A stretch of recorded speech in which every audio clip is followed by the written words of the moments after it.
Hello दोस्तों, जय माता दी। मेरा और मेरे एस म्यूजिकल ग्रुप में आप सभी का बहुत बहुत स्वागत है। तो एक मैं बहुत ही प्यारा गीत लेके आई हूँ। जैसा होगा आप लोग कमेंट में ज़रूर बताइएगा। बिना नैना कजरवा ना सोहे राम, बिना नैना कजरवा ना सोहे राम, ना सोहे ना सोहे ना सोहे राम, बिना नैना कजरवा ना सोहे राम, बिना नैना कजरवा ना सोहे राम।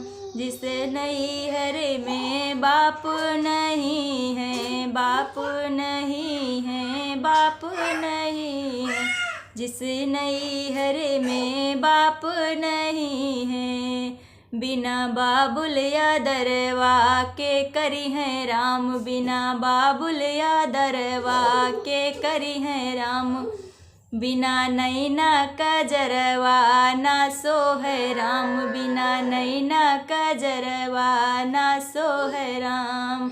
जिस नैहर में मैया नहीं है, मैया नहीं है, मैया नहीं है, जिस नैहर में मैया नहीं है, बिना माई दरदिया के जाने राम, बिना माई दरदिया के समझे राम, बिना नैना कजरवा ना सोहे राम, हो बिना नैना कजरवा ना सोहे राम।